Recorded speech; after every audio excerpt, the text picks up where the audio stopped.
వైఎస్ఆర్సీపీ అధినేత ఆంధ్రప్రదేశ్ మాజీ ముఖ్యమంత్రి వైఎస్ జగన్మోహన్ రెడ్డి గారు మీడియా ముందుకొచ్చి మళ్ళీ ఏదో మాట్లాడే ప్రయత్నం చేస్తున్నారు. దాన్ని మనం ఒకసారి వినే ప్రయత్నం చేద్దాం. పద్ధతి ప్రకారము స్టేషన్లలో ఇల్లీగల్ యాక్టివిటీస్ చేస్తా ఉన్నారు, కొడతా ఉన్నారు, చంపుతా ఉన్నారు, వీడియో ఫుటేజ్ అనేది తీసేసినారు. పద్ధతి ప్రకారం స్టేషన్లో వైసీపీ కార్యకర్తల్ని వైసీపీ నాయకుల్ని కొడతా ఉన్నారు, వీడియో ఫుటేజ్ని కూడా తీసేస్తూ ఉన్నారని చెప్పేసి మాట్లాడుతున్నాడు జగనన్న. సరే, ఒక చిన్న ఎగ్జాంపుల్ ఒకటి చెప్తా. గతంలో మాస్కులు అడిగినందుకు ఎవరితో కొట్టించారు డాక్టర్ గారిని?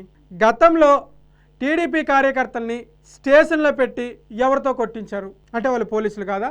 అంటే మీ సొంత క్యాడరా, మీ సొంతంగా ఏర్పరచుకున్నటువంటి సెక్యూరిటీనా? ఎవరితో కొట్టించారు?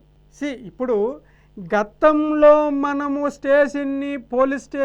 పోలీసుల్ని మనం ఏ విధంగా వాడామనేది ఇప్పుడు ప్రజలకు మీరు గుర్తు చేస్తున్నారు. ఇప్పుడు ప్రజలు మెల్లమెల్లగా కూటమి ప్రభుత్వం చేస్తున్నటువంటి అభివృద్ధి పనుల ద్వారా, కూటమి ప్రభుత్వం చేస్తున్నటువంటి కంపెనీల ద్వారా, కూటమి ప్రభుత్వం చేస్తున్నటువంటి పెట్టుబడుల ద్వారా మెల్లమెల్లగా మీ పాలనను మర్చిపోతున్నారు. మళ్ళీ మీరు మీడియాల ముందుకు వచ్చి మీరే గుర్తు చేస్తున్నారు, గతంలో మేము చేసాం. మీరు ఇప్పుడు చెప్తుంటే గతంలో మీరు చేసిందే గుర్తొస్తుంది. స్టేషన్లో పెట్టి కొడుతున్నారు అంటే, స్టేషన్లో గతంలో మనమే కొట్టాం కార్యకర్తల్ని, మనమే వేధించాం సోషల్ మీడియా యాక్టివిస్టులని. ఇప్పుడు ఉన్నటువంటి కూటమి ప్రభుత్వం వేధించట్లేదు, మీరు గుర్తు చేస్తున్నారు ప్రజలకి. రఘురామకృష్ణరాజుని కొట్టినప్పుడు మీరు ఎక్కడికి వెళ్ళారు? కొట్టింది ఎవరు? పోలీసులు కాదా? అంటే మీ సొంత వాళ్ళు ఎవరైనా మీ సొంత వాళ్ళని పంపించి పోలీస్ స్టేషన్కి పంపించి కొట్టించారా? అంటే దాని అర్థం అదే. కంప్లైంట్లు ఇస్తే కంప్లైంట్ చెత్తబుట్టలో పడేస్తా ఉన్నారు. ఒక పద్ధతి ప్రకారం జరుగుతా ఉన్నా కనీసం ఇంతవరకు కేసు రిజిస్టర్ చేయాల. పోలీస్ వ్యవస్థలో ఎన్ని లూప్ హోల్స్ ఉన్నాయో, పోలీస్ వ్యవస్థని ఎన్ని విధాలుగా వాడుకోవద్దో, పోలీస్ వ్యవస్థని ఏ విధంగా నాశనం చేయాలో అన్ని విధాలుగా మన వైసీపీ అధికారంలో ఉన్నప్పుడు చేసేసాం. మళ్ళీ కొత్తగా ఇప్పుడు చేయాల్సింది ఏం లేదు.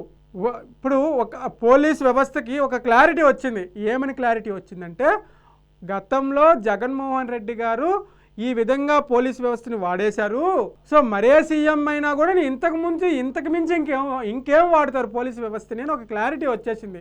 సో గతంలో మనం చేసింది ప్రజలకు మీరు గుర్తు చేస్తున్నారు, అంతే, ఇందులో ఏం లేదు. It is actually an SC/ST case register చేయాల్సింది.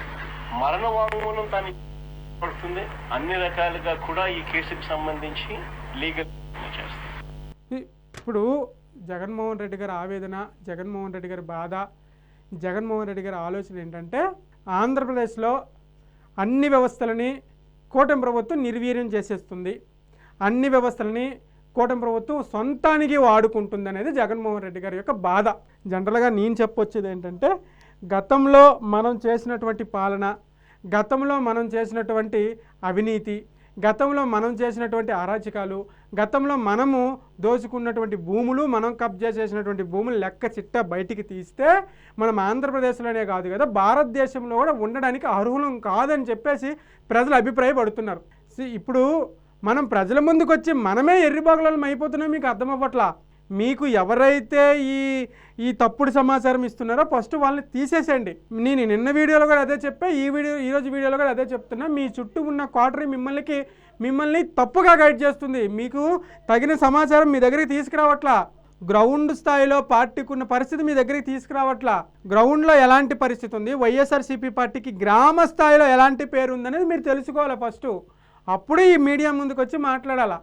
గతంలో ఇన్ని దారుణాలు జరిగినాయి, గతంలో నేను అంతమంది వాలంటీర్ని కూడా అనట్లేదు, మీరు దయచేసి అర్థం చేసుకోండి. కొంతమంది వాలంటీర్లని, ప్రజల్ని పిప్పు చేసి ప్రజల్ని ఇబ్బంది పెట్టిన వాలంటీర్ల గురించి మాట్లాడుతున్నా. గతంలో వాలంటీర్ వ్యవస్థ గ్రామ స్థాయిలో ఎంత అరాచకాలు సృష్టించిందో కొంతమంది మాత్రమే. వాళ్ళని ఆ విషయాలు మీ దగ్గరికి వచ్చాయా? ఒక పార్టీ నాయకుడు కదా, ఒక పార్టీని స్థాపించారు కదా, ఒక పార్టీని నడిపించారు కదా, మీ దగ్గరికి రాలే? మీకు నిజంగా చెప్తున్న జగన్మోహన్ రెడ్డి గారు, మీరు పెట్టినటువంటి ఇవేవైతే కొన్ని పథకాలు ఉన్నాయో దాని ద్వారానే వైఎస్ఆర్సీపీ పార్టీ ఈరోజు ఇన్ని స్థానాలకు పడిపోయింది. దట్టు మీ దగ్గర ఉన్నటువంటి కొంతమంది మంత్రుల వల్ల ఈ స్థాయికి పడిపోయింది. వాలంటరీ వ్యవస్థ మెయిన్ కారణం. అందులో ఇన్ని లూప్ హోల్స్ ఉన్నాయి మన దగ్గర. సో దయచేసి ఫస్ట్ మీరు మీడియా ముందుకు వచ్చే ముందు చిన్న క్లారిటీ, చిన్న సజెషన్. గ్రామ స్థాయిలో పార్టీ యొక్క పరిస్థితి, మండల స్థాయిలో పార్టీ యొక్క పరిస్థితి, జిల్లా స్థాయిలో పార్టీ యొక్క పరిస్థితి ఎలా ఉందనేది మీరు ఒక సర్వే తెప్పించుకుంటే ఏ నాయకుడి నియోజకవర్గం ఏ పరిస్థితిలో ఉంది, అక్కడ ఉన్నటువంటి నాయకుడికి అక్కడ ఉన్నటువంటి ప్రజలు ఎంత కోపం మీద ఉన్నారో లేకుంటే ఎంత మెచ్చుకుంటున్నారు అనేది మీకు ఒక క్లారిటీ వస్తుంది. అర్థం చేసుకుంటే మీ ఇష్టం, అర్థం చేసుకోకపోతే మీ కర్మ, దానికి నేనేం చేయలేను అనుకోండి. ఇది నా చిన్న సజెషన్ అంతే.